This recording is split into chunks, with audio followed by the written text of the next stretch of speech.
नमस्कार दोस्तों, स्वागत है आप सभी का परीक्षायान एकेडमी में। चलिए हम लोग शुरुआत करते हैं। प्रीवियस पेपर देख रहे हैं और सीटेट का जो एग्जाम है आपका जल्दी होगा। आप लोग प्रीवियस ईयर जो पेपर हुआ है उनकी प्रैक्टिस करते रहिए और हमारे साथ जुड़े रहिए, हमारा सहयोग करिए क्योंकि हम भी आपका सहयोग कर रहे हैं। चलिए ठीक है, चलते हैं और देखिए आज का थॉट क्या है। थोड़ा बढ़िया थॉट, एनर्जी मिलेगी आपको। दर्द गम डर जो भी है बस तेरे अंदर है। दर्द गम डर जो भी है बस तेरे अंदर है। खुद के बनाए पिंजरे से निकल कर तो देख, तू भी एक सिकंदर है। समझे? मतलब सिकंदर बनना है तो मेहनत करिए।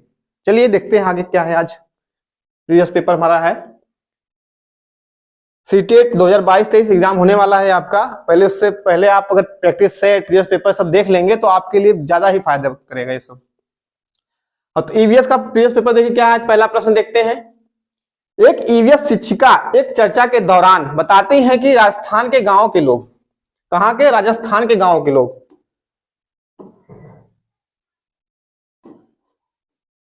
स्थानीय रूप से उपलब्ध सामग्री से अपना घर बनाते हैं, जबकि मुंबई जैसे शहरों में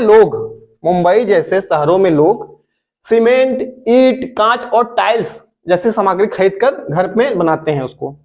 इस चर्चा के आकलन के लिए सीखने का प्रतिफल है। क्या हो सकता है? सीखने का प्रतिफल पूछा है तो इतना मतलब क्या कर सकते हैं इसमें? लिखा है ऑप्शन आपके पास, अवलोकन है और रिकॉर्डिंग है, विश्लेषण है, बस प्रयोग है, और लास्ट ऑप्शन आपका है तुलना करना और विश्लेषण करना। तुलना करना और विश्लेषण करना, नीचे लिखा होगा तुलना करना और विश्लेषण करना। इसमें लिखा है कि राजस्थान के लोग क्या करते हैं, वहां के स्थानीय जो उपलब्ध सामग्री होती है उससे अपना घर बना लेंगे, लेकिन जो मुंबई के लोग हैं वो लोग सीमेंट, बालू ये सब प्रयोग करके अपना घर बनाते हैं। इसमें क्या हो रहा है? तुलना हो रहा है ना, बच्चों को सिखा रहे हैं कैसे तुलना करके, और कुछ विश्लेषण भी कर रहे हैं उसमें। बच्चे विश्लेषण के माध्यम से एक दूसरे की तुलना कर रहे हैं, उस तरीके से मतलब सीख रहे हैं। तो आपका जो सही ऑप्शन इसमें जाएगा आपका डी, यही सही होगा। ऑप्शन डी सही है, तुलना करना और उसका विश्लेषण करना। अगला प्रश्न है, एक ईवीएस शिक्षक अपने विद्यार्थियों मानचित्र कौशल को मन में बैठाने के लिए, ठीक है, मन में बैठाने के लिए निम्न क्रियाकलापों में से किनको करने को कहेगी? देखते हैं क्या क्या है। मानचित्र में बुनियादी दिशाओं को पता लगाना, मानचित्र में दिशा निर्देश करना कि कहां पूर्व, पश्चिम, उत्तर, दक्षिण किस तरफ है ये बताना। अमानकीकृत मानचित्र बनाना, ठीक है, और फिर अपने बनाए गए मानचित्र में प्रतीकों का प्रयोग करना। प्रतीक मतलब सिंबल होता है, जैसे कि हम किसी नदी को प्रतीक देंगे तो एक टेढ़ी मेढ़ी लाइन बनाएंगे, पहाड़ को बनाएंगे तो एक ऐसे बना देंगे। तो एक मतलब कि आपको ये करना प्रतीक। मानकीकृत सार्वभौमिक प्रतीकों का उपयोग करना, एक ये भी है। इसमें हम क्या करेंगे, जो मानकीकृत प्रतीक होंगे उनको भी हम इसमें बनाएंगे। तो आप देखेंगे इसमें सब मानकीकृत सार्वभौमिक प्रतीकों का उपयोग करना है, अपने बनाए गए मानचित्र प्रतीक का उपयोग करना है, मानकीकृत मानचित्र बनाना भी है, और बुनियादी दिशाओं का भी पता लगाना है। इस तरह से इसमें शिक्षिका मतलब सभी, मतलब कि सभी को कहने करेगी क्रियाकलाप में। ऑप्शन आपका जो जाएगा सभी सही है इसमें, पहला ए बी सी डी तीनों सही है, आपका ऑप्शन डी सही होगा। अगला प्रश्न है, एक ईवीएस शिक्षिका को गतिविधि आयोजित करने के लिए निम्न मानदंडों को ध्यान में रखना चाहिए। मतलब कि अगर कोई गतिविधि शिक्षक मतलब शिक्षण कार्य आयोजित कर रहे हैं तो क्या मतलब कि ध्यान में रखना चाहिए मानदंड। उनके संज्ञानात्मक स्तर के अनुसार समूहीकरण करें। उनके मतलब कि क्या, उनका ज्ञान हाई लेवल जैसे नहीं होते, प्रतिभाशाली बच्चे, उनको वर्गीकरण करने को बोल रहा है, समूहीकरण करना। प्रतिभाशाली बच्चों को छाड़ दो, निम्न स्तर के बच्चों को छाड़ दो बुद्धि लब्धि के अनुसार। तो ये सब नहीं। इसमें लिंग के आधार पर बालक बालिकाओं को अलग करना, लिंग के आधार पर भी अलग अलग कर दो। समूहीकरण करना मतलब अलग हो गया, ये कट गया, ये कट गया आपका। पूरी कक्षा से जितने समूह बना सके, मतलब टोली बना के, ग्रुप बना के, ये भी नहीं होगा। फिर लास्ट ऑप्शन आपका है समूहों के बीच सहभागिता कहता है आपका एनसीएफ, प्रतिभागिता के आधार पर समूह बनाना, एक दूसरे को सहयोग करने के लिए सहभागिता प्रमुख है इसमें, ठीक है। तो आप क्या करेंगे, शिक्षिका गतिविधि आयोजित कोई मतलब दे रही है कार्य करने को, तो आप लोग सहभागी होकर उस कार्य को करेंगे। बच्चों के लिए सबसे उत्तम वो होता है, ठीक है। आपका ऑप्शन जो डी है इसमें यही सही है। चलिए अगला प्रश्न देखते हैं क्या है। प्राथमिक स्तर पर ईवीएस के पाठ्यचर्या की प्रकृति क्या होनी चाहिए, नेचर उसकी, ठीक है। ऑप्शन आपके पास है समावेशी, प्रासंगिक, थीम आधारित, फिर एकीकृत, अनुभवात्मक है, फिर आपका प्रासंगिक, अनुशासनात्मक है, एवं पर्यावरणीय दृष्टिकोण का अनुसरण करता है, ये भी है ऑप्शन में। एकल विषय है, वैश्विक से लेकर स्थानीय समावेशी, ये है। तो आप देखेंगे इसमें जो सबसे सटीक आंसर आपको दिखेगा पहला ही क्या है, समावेशी भी है, प्रासंगिक मतलब उनको बाल केंद्रित शिक्षा जो होती है आपकी, उनसे अनुभवात्मक वो सीखते हैं। क्या करते हैं बच्चे, क्या अपने से रिलेटेड होकर ही सीखते हैं। समावेशी भी होगी, प्रासंगिक होगी और थीम आधारित, जो पाठचर्या ईवीएस की है थीम आधारित भी है। एनसीए 2005 में थीम आधारित इसको बताया गया है। तो आपका जो पहला ऑप्शन है ए यही सही है। आगे देखते हैं क्या है। सुश्री देवो ज्योति जो समुदाय से प्राप्त उदाहरणों का प्रयोग करते हैं, मतलब एक नाम है जो समुदाय से प्राप्त उदाहरण लेते हैं और प्रयोग करते हैं क्या, कि पर्यावरण की चीजों की, पर्यावरण में चीजों की अन्योन्यता मतलब एक दूसरे पर आश्रित का विचार सिखा रही है। ठीक, निम्नलिखित में से कौन सा उदाहरण इस धारणा को समझने के लिए सबसे उपयुक्त होगा। ऑप्शन देखिए क्या है। एक डाकघर है, डाकघर मतलब अन्योन्यता क्या होता है, मतलब कि एक दूसरे पे आश्रित करने के लिए। इंग्लिश देखिए क्या लिखा है, इंटरडिपेंडेंस है ना, इसका मतलब कि एक दूसरे पे आश्रित होना। तो क्या होगा इसमें, एक डाकघर पोस्ट ऑफिस जो है, या एक परित्यक्त इमारत है कोई बिल्डिंग है, या एक किराने की दुकान, या एक नाली। इसमें बेस्ट आंसर जो होगा आपका, एक समुदाय के लिए जो बेस्ट होता है मतलब एक दूसरे पे डिपेंड करने के लिए, वो आपको किराने की दुकान होता है, जहां पे सब जाते हैं, एक समुदाय के लोग वहां जाएंगे, खरीदारी करेंगे, मिलेंगे जुलेंगे। तो वहां पे आपका ऑप्शन जो इसमें सही होगा किराने की दुकान, ऑप्शन सी सही होगा। अगला प्रश्न है, शिक्षक खाद्य परीक्षण की अवधारणा, परीक्षण मतलब क्या होता है, प्रिजर्वेशन की अवधारणा सिखाना चाहता है। ठीक है, तो निम्नलिखित में से कौन सी खाद्य सामग्री इस अवधारणा को समझाने के लिए सबसे उपयुक्त होगी। ठीक, ऑप्शन है मुरब्बा, घी, दही, पापड़। तो देखिए सब खाने वाली चीजें हैं। इसमें जो प्रिजर्वेशन करते हैं, परीक्षण करते हैं, परीक्षण खाद्य पदार्थों का, तो उसमें कुछ मिलाते हैं कि आगे आने वाले समय में उसका प्रयोग कर सकें। तो उसकी गुणवत्ता को बनाए रखने के लिए उसको प्रिजर्वेशन मतलब परीक्षण करते हैं। तो आपका जो इसमें घी, तो क्या घी तो रख सकते हैं, वैसे भी नॉर्मल है। दही 2-3 दिन में खा सकते हैं, मतलब रख के ज्यादा दिन नहीं रख सकते। पापड़ भी क्या होता है, सूखता है, खाते जाते हैं उसको। लेकिन आपका जो मुरब्बा है इसको प्रिजर्वेशन करके रखते हैं, तो आपका ऑप्शन ए सही होगा। इसमें काफी लंबे समय तक आप इसको रख सकते हैं बना के। चलिए देखते हैं एक शिक्षक, अगला प्रश्न है, एक शिक्षक एक ऑनलाइन संसाधन का उपयोग करता है जो प्राकृतिक आपदाओं जैसे ज्वालामुखी, क्या है, ज्वालामुखी है, और क्या है, भूकंप है, भूस्खलन है आदि पर एनिमेटेड वीडियो प्रदान करता है, एनिमेटेड वीडियो प्रदान करता है। निम्नलिखित में से वाक्य समझने के लिए पाठ्य पुस्तकों और स्रोतों, अन्य स्रोत जो होते हैं तुलना में इस संसाधन का उपयोग सबसे बेहतर होगा। सबसे बेहतर उपयोग बताना है कि ऑनलाइन संसाधन का प्रयोग करता है शिक्षक और प्राकृतिक आपदाओं के बारे में बताता है। तो उसमें जो एनिमेटेड वीडियो देता है वो क्या, मतलब पाठ्यपुस्तक से अन्य स्रोत की तुलना कैसे संसाधन होते हैं। ऑप्शन देखिए क्या, इन घटनाओं का लोगों के जीवन पर प्रभाव, कि घटना से लोगों के जीवन पर क्या प्रभाव पड़ा ये बताने के लिए। कि अगला ऑप्शन आपका है इन घटनाओं के कारण को पता करने के लिए, या पूर्व में कौन कौन सी प्राकृतिक आपदाएं आई थी इसको बताने के लिए। जो वो एनिमेटेड वीडियो दिखा रहा है वो किसके लिए है, प्राकृतिक आपदाओं से बचने के उपाय नहीं। इसमें आप देखें जो सटीक जाता है ऑप्शन बी, इन घटनाओं के कारण क्या थे, मतलब कि उसमें देखें पूरा कोई एनिमेटेड वीडियो होता है, कोई प्राकृतिक आपदा दिखाएंगे उसमें, तो उसमें पता चलेगा ना कारण क्या था, कैसे उत्पन्न होते हैं ये आपदाएं। तो आपका जो बी ऑप्शन है यही सही है, ऑप्शन बी सही है। आगे देखते हैं अगला प्रश्न, शैक्षिक उद्देश्य एक है, क्या है, छात्र फसलों पर खरपतवारों के प्रभाव के बारे में बता सकेंगे। निम्नलिखित में से कौन सा प्रश्न दिए गए शैक्षिक उद्देश्य का सबसे अच्छी तरह से परीक्षण करता है। ठीक है, खरपतवार के प्रभाव के बारे में बता सकते हैं छात्र। तो देखते हैं कौन सा इसमें सबसे अच्छी तरीके से परीक्षण करता है। पहला ऑप्शन है, क्या रणनीति अपनाई जा सकती है ताकि खेत में फसलें और खरपतवार सह अस्तित्व में रह सके। कि रणनीति बताना है क्या करें, खरपतवार और उसमें सह अस्तित्व में रहें, कोई एक दूसरे को नुकसान ना पहुंचाए, तो फैक्ट गलत है। अगला ऑप्शन देखिए क्या है, अन्य पौधों को बढ़ने नहीं देते हुए कौन से उर्वरक लक्षित फसल के लिए सबसे अधिक लाभ प्रदान करेगा। मतलब अन्य पौधों को बढ़ने नहीं देते हुए कौन से खाद का प्रयोग करें कि फसल के सबसे अधिक लाभ प्रदान कर सके। ठीक है, आगे देखते हैं, खेत से खरपतवार हटाने के लिए किस प्रकार के कृषि यंत्रों का प्रयोग करें। तो ये भी आपका कृषि यंत्र का प्रयोग करने के लिए कह रहा है, ये भी नहीं है फैक्ट। उर्वरक के उपयोग के बावजूद पौधों की वृद्धि रुकने का क्या कारण हो सकता है। ये ऑप्शन बेस्ट है। क्या है कि अगर हम खाद डाल रहे हैं खेत में और पौधों की वृद्धि रुक रही है, तो खाद डालने का फायदा क्या है, इसके बारे में कारण को इसको जानो। क्या कारण हो सकता है कि खाद डालने के बावजूद भी पेड़ पौधों में वृद्धि नहीं हो रही है। तो ये क्या है, एक अच्छा परीक्षण करता है किसी मतलब खरपतवार के प्रभाव के बारे में बताने के लिए। ठीक है, तो ऑप्शन आपका इसमें देखेंगे ऑप्शन डी सही होगा, ऑप्शन डी आपका सही है इसमें। आगे अगला प्रश्न देखते हैं, प्रयोग से हम विशिष्ट निष्कर्ष प्राप्त कर पाते हैं। ठीक है, प्रयोग जो करते हैं हम प्रैक्टिकल, उससे हम एक निष्कर्ष प्राप्त कर पाते हैं। ठीक, प्रयोग के उपयोग से विशिष्ट विशिष्ट निष्कर्ष प्राप्त करने का निम्नलिखित में से कौन सा सर्वश्रेष्ठ उदाहरण होगा? एक विशिष्ट निष्कर्ष प्राप्त करना है तो कौन सा उदाहरण सबसे बेटर होगा, इसमें बताना है। ऑप्शन देखिए क्या क्या है। यह पता लगाना कि विभिन्न आकार के कान, विभिन्न आकार के जानवर के कान जो होते हैं, जानवर के सुनने की क्षमता को कैसे प्रभावित करते हैं। ठीक है, विभिन्न आकार के जो कान होते हैं जानवरों के सुनने की क्षमता को कैसे प्रभावित करते हैं। ऑप्शन दूसरा है आसपास के तापमान और पानी के वाष्पीकरण के बीच के संबंध को समझना। ठीक है, फिर नीचे लिखा है एक बीज के अंकुरित होने के लिए आवश्यक दिनों की संख्या को लिखना। ठीक है, और फिर क्या है, यह विश्लेषण करना कि विभिन्न जानवरों की त्वचा का रंग उन्हें अपने परिवेश में छालावरण करने में कैसे मदद करता है। ठीक है, ये ऑप्शन आप देखेंगे इसमें जो सबसे लास्ट है कि विश्लेषण करना कि विभिन्न जानवरों की त्वचा का रंग उन्हें अपने परिवेश में कैसे मतलब एक मदद करता है उनको रहने के लिए।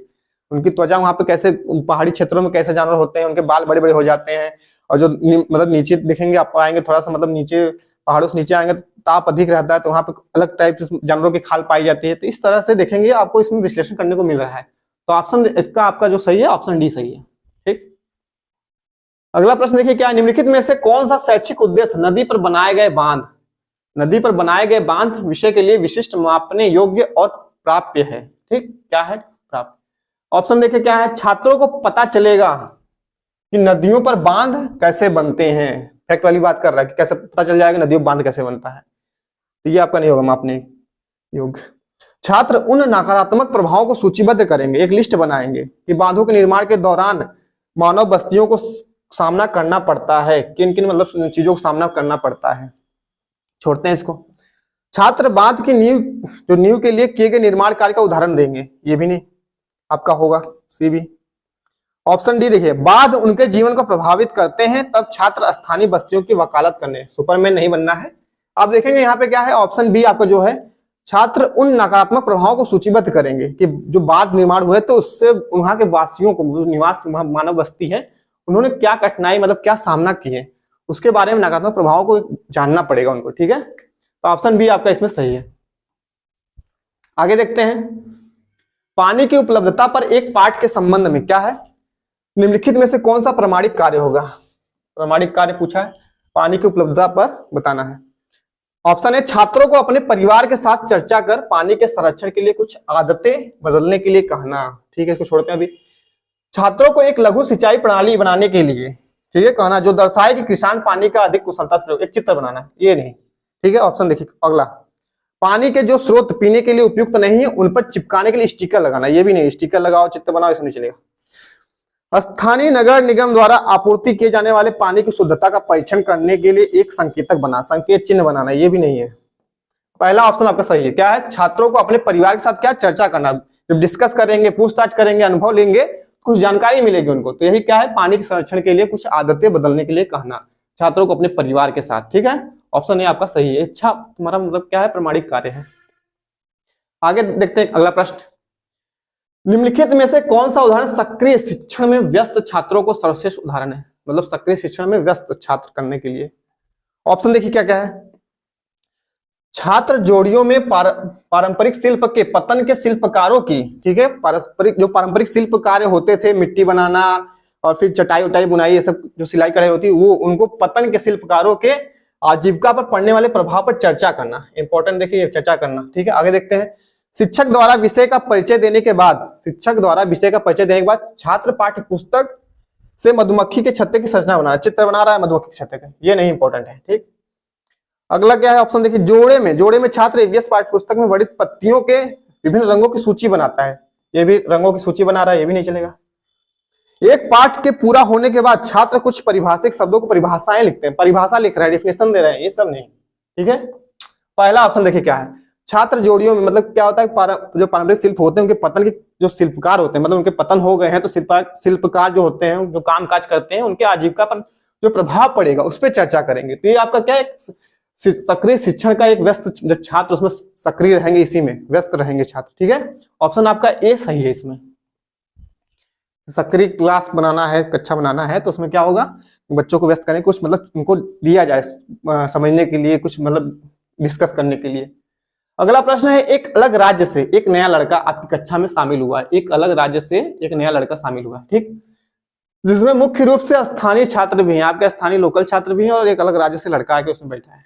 आप इस अवसर को छात्रों के अनुकूलन के बारे में सिखाने का, छात्रों के अनुकूलन के बारे में बताना है के रूप में उपयोग करना चाहते हैं। तो निम्नलिखित में से कौन सी गतिविधि इस उद्देश्य के लिए उपयुक्त होगी? छात्रों के अनुकूलन के बारे में बताना है, ठीक है।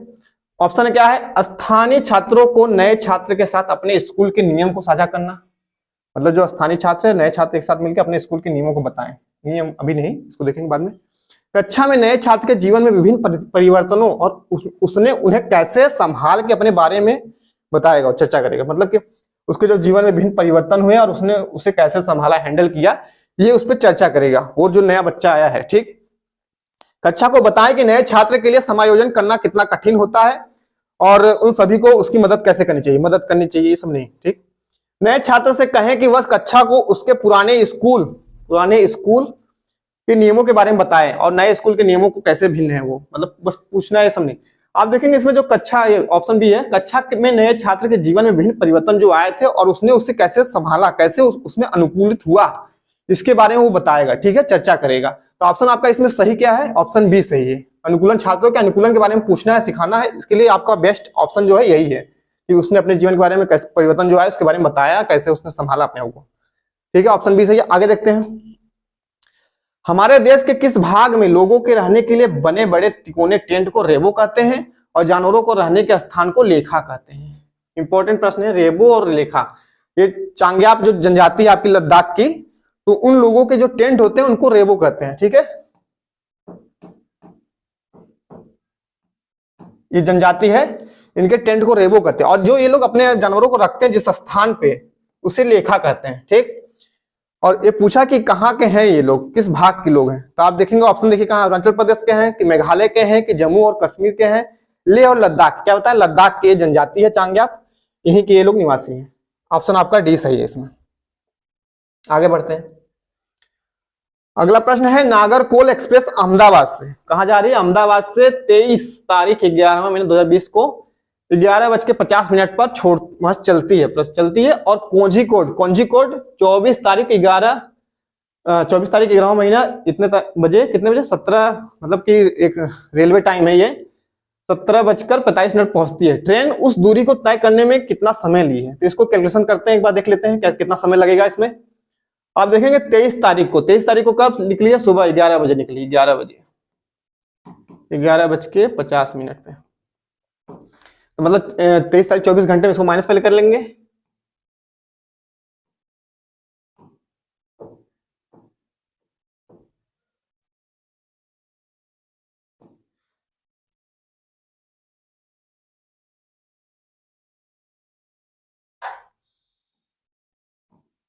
बारह घंटा 10 मिनट, ठीक है, कितना हुआ? 12 घंटा 10 मिनट आपको इसमें 23 तारीख में मिला है।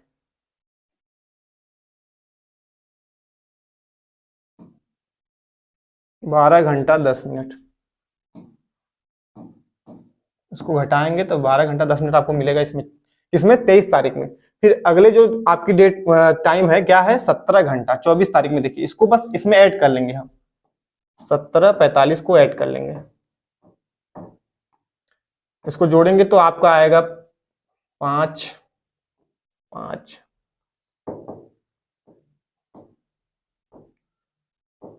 29 घंटा 55 मिनट, ठीक है, 29 घंटा 55 मिनट। ऑप्शन देखिए कहाँ है? डी, आपका डी ऑप्शन सही है। मतलब कि 23 तारीख को क्या था? 23 तारीख को 11:50 पर चली है वहां से, तो उसको टाइम जो लगा था 24 घंटे में, मतलब कि लगभग 12 घंटा वो 23 तारीख को तय किया था, 12 घंटा 10 मिनट। फिर अगले दिन क्या है? 24 तारीख को कितना चली थी? 17 मतलब बज के इतना पहुंची थी, उतना घंटा उसको ऐड कर लेंगे, तो आपका टोटल समय जो हो जाएगा 29 घंटा 55 मिनट तक यही होगा, ठीक है। ऑप्शन डी आपका सही है इसमें, ऑप्शन डी इसमें मिल रहा है, ठीक। आगे बढ़ते हैं। निम्नलिखित खिलाड़ियों में से कौन एक पैरा एथलीट हैं जो धैर्य और दृढ़ निश्चय के प्रतीक हैं? देख लीजिए ऑप्शन क्या है। एक पैरा एथलीट है, ठीक है, नीरज चोपड़ा, ये भी एथलीट हैं लेकिन ये पैरा एथलीट नहीं है। इन्होंने जो पिछले वर्ष टोक्यो ओलंपिक हुआ था 2021 में, वहां पे इन्होंने 87 है, 87-56, मतलब कि इतना मीटर लंबा इन्होंने भाला फेंका है और इन्होंने गोल्ड मेडल स्थापित किया एक भारत के लिए। 87.56 जो इस मीटर है, इसमें इन्होंने गोल्ड मेडल जीता था टोक्यो ओलंपिक में। ठीक है। नीरज चोपड़ा, लवलीना बोरगोहन, ये क्या है? एक बॉक्सर है, बॉक्सर। साक्षी मलिक, ये भी एक रेसलर है, कुश्ती रेसलर। ठीक है, आपका ऑप्शन जो सही होगा इसमें दीपा मलिक। ये दीपा मलिक क्या है? एक पैरा एथलीट है। ये जेवलिन थ्रो, मतलब कि जेवलिन थ्रो फेंकती हैं। और 2016 में ये पहली महिला थी जो एक मतलब कि ग्रीष्म ओलंपिक जो हुआ था, पैरा ओलंपिक, उसमें इन्होंने रजत पदक, क्या रजत पदक जीता था 2016 में, रजत पदक।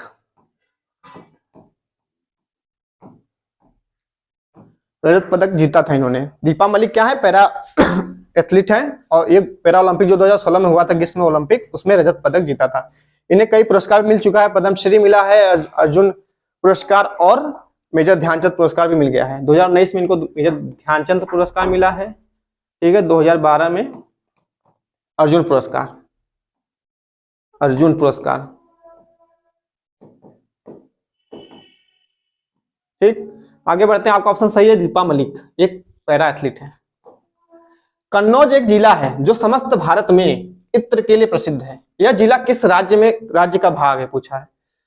आसान प्रश्न है। देखिए क्या है ऑप्शन, हरियाणा में है कि उत्तराखंड में है कि बिहार में है कि उत्तर प्रदेश में है। तो आप देखेंगे जो सही आंसर है ये आपके उत्तर प्रदेश में है। कन्नौज जिला कहाँ है? उत्तर प्रदेश में। आगे देखते हैं।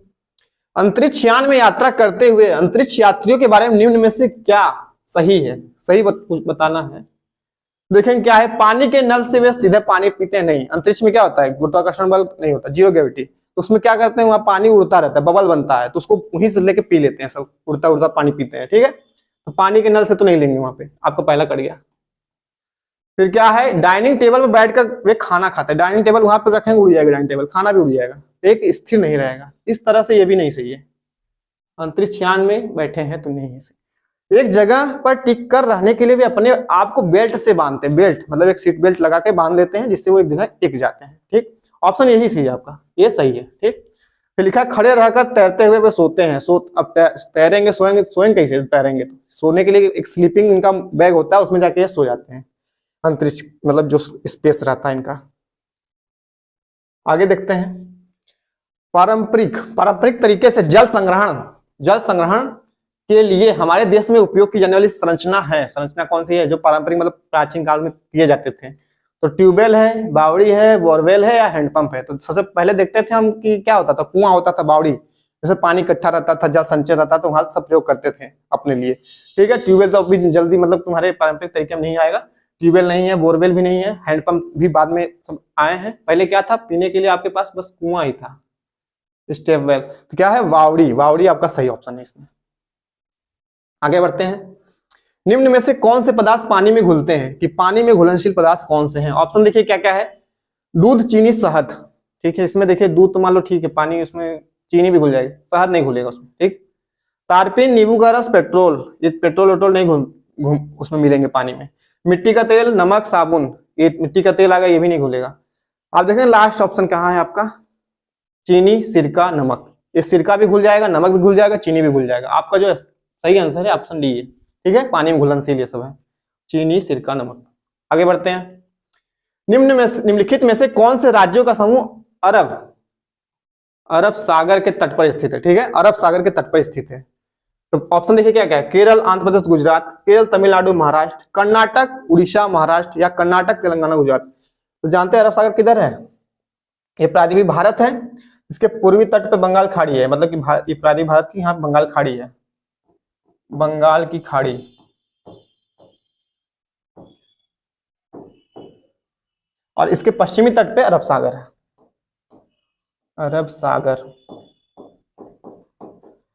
तो आप देखेंगे गुजरात हो जाएगा ऊपर से, फिर आपका क्या होगा, महाराष्ट्र, फिर गोवा, फिर कर्नाटक, फिर केरल। ठीक है, इतने राज्य आपके अरब सागर पे हैं। तो देखिए क्या है, महाराष्ट्र, गोवा कहीं है, महाराष्ट्र, तमिलनाडु कहाँ है? तमिलनाडु आपके बंगाल खाड़ी की तरफ है। ठीक, पहला क्या है, गुजरात है, केरल है, आंध्र प्रदेश। यही आंध्र प्रदेश ये कहाँ जाएगा, आंध्र प्रदेश तमिलनाडु की इधर साइड में, बंगाल खाड़ी में। ये पहला कट गया।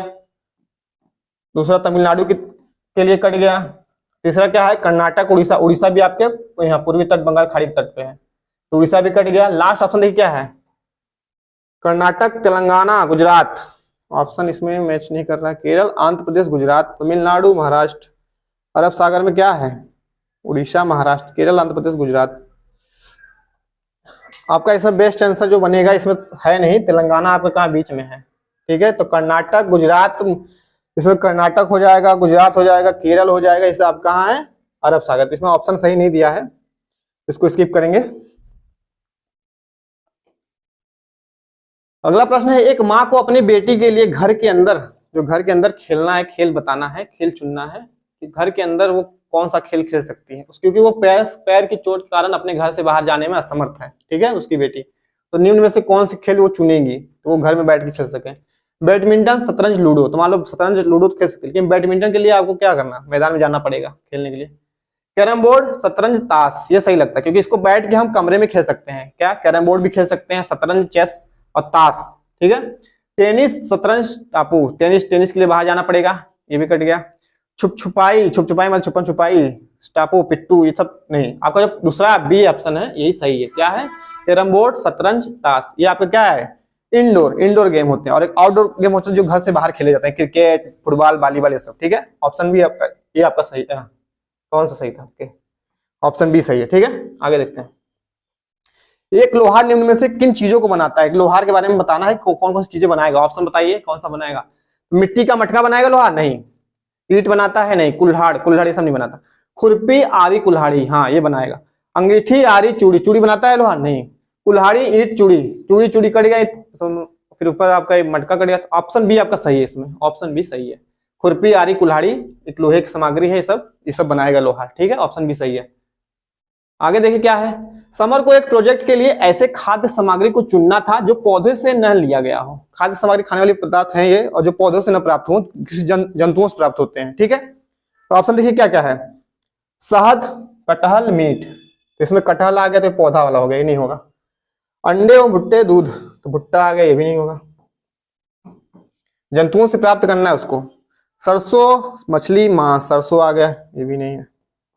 दूध, शहद, अंडे, ये आपका सही है। दूध क्या है, गाय से, शहद, मधुमक्खी, अंडे, मुर्गी। ठीक है, ये आपके जंतुओं से प्राप्त हो रहे हैं, इसलिए आपका ऑप्शन जो सही है ऑप्शन डी सही है इसमें। ठीक है, आगे बढ़ते हैं। अगला प्रश्न है, सबाना अपने पिताजी को यातायात के लिए खनिज तेल आधारित ईंधनों की बचत, खनिज तेल जो ईंधन होते हैं हमारे, उनके बचत के लिए सुझाव देती है, और उसके पिताजी खुशी खुशी इसकी स्वीकृति देते हुए वे निम्न में से किन साधनों को जानने के लिए प्राथमिकता देंगे सबाना को। ठीक है, देख लेते हैं क्या कहेंगे वो, कि कार एवं मेट्रो रेल का प्रयोग करें।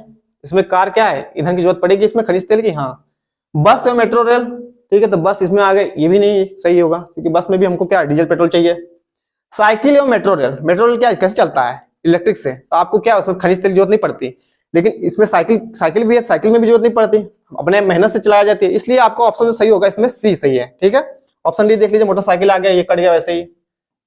ऑप्शन सी आपका इसमें सही है कि साइकिल का प्रयोग करेंगे और मेट्रो रेल का प्रयोग करेंगे, हम खनिज तेल को आधारित ईंधन की बचत कर सकते हैं। ठीक है, आगे बढ़ते हैं। अगला प्रश्न, जंतु या कीड़े जो अपने समूह के अन्य सदस्यों को गंध से ढूंढते हैं, गंध से मतलब उनकी स्मेल से ढूंढ लेंगे अपने सदस्यों को।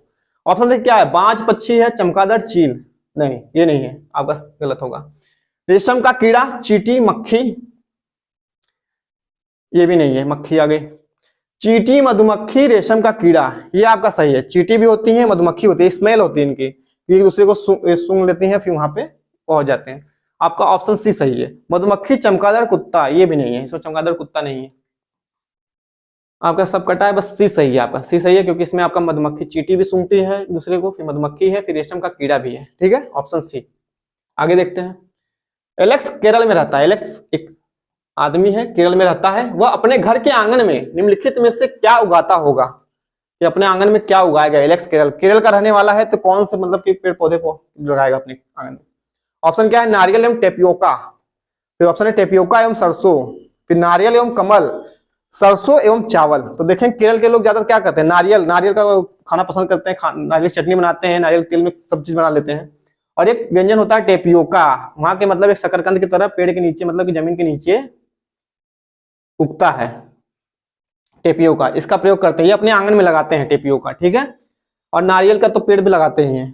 तो आपका ऑप्शन जो पहला है यही सही है, ऑप्शन ए, कि अगर वो केरल का है तो नारियल और टेपियोका वो अपने आंगन में लगा सकता है। ठीक है, सरसों नहीं लगाएगा, कमल नहीं लगाएगा, चावल नहीं लगाएगा। और आगे बढ़ते हैं। पूर्व काल से भारत में उगाए जाने वाले फल सब्जी कौन से हैं, मतलब जो हमारे यहाँ मतलब ओरिजिन हमारे भारत में ही हुई है उसके बारे में बताना है। तो आप देखेंगे आलू एवं टमाटर कहाँ है, अमेरिका के हैं, ये नहीं होगा। पात गोभी और पात गोभी का विदेशी, भी विदेशी है, भूमध्य सागरीय प्रदेश का। इसमें देखें मटर एवं केला, ये कहाँ है, मटर कहाँ है, यूरोप का है, ये भी नहीं होगा। केला तो मान लो भारत का है, आम भी आपके भारत का है, तो ये आपके क्या है, पूर्व काल से भारत में ही प्रचलित है। तो आपका ऑप्शन जो सही होगा ये ऑप्शन सी आपका सही होगा, आम और केला आपके भारतीय हैं सब।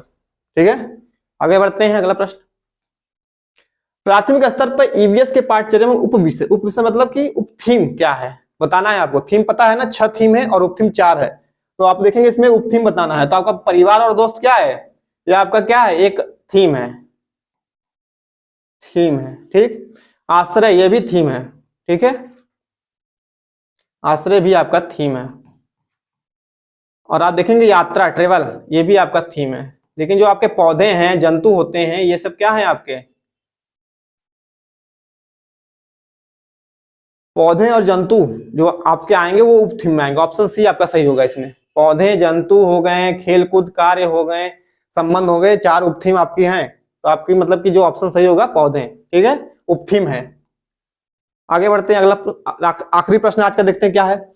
आपके मित्र कमजोर दांत और हड्डियों के कारण अस्वस्थ रहते हैं। ठीक है, कमजोर दांत और हड्डियों के कारण उनके उबरने के लिए, उसके मतलब जो दर्द है उसको मतलब कमजोर है, उससे उबरने के लिए कौन सा विकल्प सर्वोत्तम होगा, मतलब खाद्य पदार्थ दिया है, इसमें कौन सी चीजें उसको खानी चाहिए। ठीक है, ऑप्शन देखिए क्या है, चावल, नींबू, आंवला, गुड़। गुड़ देखिए, ठीक है। आगे देखते हैं, घी, दाल, रोटी, चावल नहीं, दूध है, सब्जी है, पालक है, फल है। ऑप्शन सही आपका सी होगा, तेल, अंडा, चावल, रोटी नहीं।